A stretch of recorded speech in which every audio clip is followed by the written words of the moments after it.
Саламатсыңарбы балдар? Бүгүн биз адабий окуу сабагынан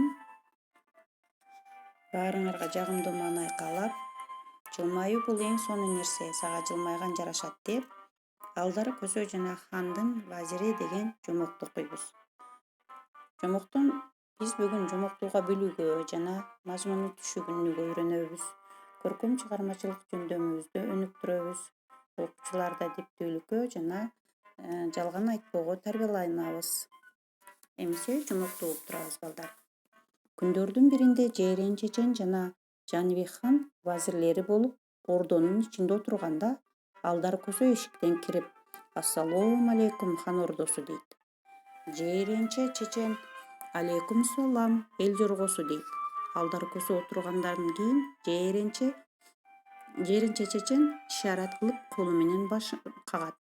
Алдар Көсө колунун учу менен тилин кагат да эшикке чыгып кетет. Ал чыгып кеткенден кийин Жээренче чечен Жаныбек ханга: "Мени эч ким жыгалчу эмес эле, ушул кирген Алдар Көсө жыгып кетти" деди Жээренче. Жээренче чечен: "Сени Алдар Көсө кантип жыкты? Алдар Көсө эшиктен кирип хан ордосу деп салам айтты. Сен эл жоргосу деп жооп бердиң. Андан башка эч кандай жыгылыш боло турган сөз болгон жок го" деди хан. Анда Жээренче чечен: "Көсө эшиктен салам айтып кирип отурганда колум менен башымды кагып, бала башка кайдан келдиң деп сурадым эле, ал колу менен тилин кагып, бала башка тилден келет деп жеңип кетти" деди. Хандын кыйынсынган бир вазири Алдар Көсөнү мен жеңем деп хан менен убада кылышат. Жеңип келсе, хандын тилегин алмакчы болот. Жеңилсе, жеңем деп барган хандын кыйынсынган вазири башынан айрылып, дайынын таппай калмакчы. Аттан тандап минип алып, вазир Алдар Көсөнү издеп чыгат. Колуна таягын таянып, Алдар Көсө шыпылдап бара жатканда, вазир аркасынан жетип салам айтты эле, Алдар Көсө алик алып: балам, кайдан келе жатасың" деди. "Сизди издеп келе жатам" дейт вазир. "Жумушуң бар беле" дейт Алдар Көсө. Анда вазир: "Жер ортосун таба албай, сизден сурайын деп келдим. Бул бир суроом. Акыры заман качан келет? Бул экинчи суроом" дейт. Алдар Көсө токтолбостон туруп: "Арзан эле жумуш турбайбы балам" деди да, таягын колуна алып, көзүн алаңдатып эки жакты караган болду.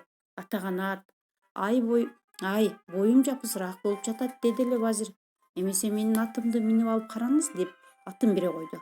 Алдар Көсө атты минип алып, таягы менен шарт камчыланып: "Атта, балам-ай, көпкөн убагың экен. Акыр заманды да сураганы турасыңбы" деди. Анда вазир: "Кыйын болсоң, экөөнү тең таап берчи" деди деп демитти. Алдар Көсө ары-бери чапкылап, алаң-булаң этип эки жагын караган болуп, таптым деп вазирге кайта чаап келди.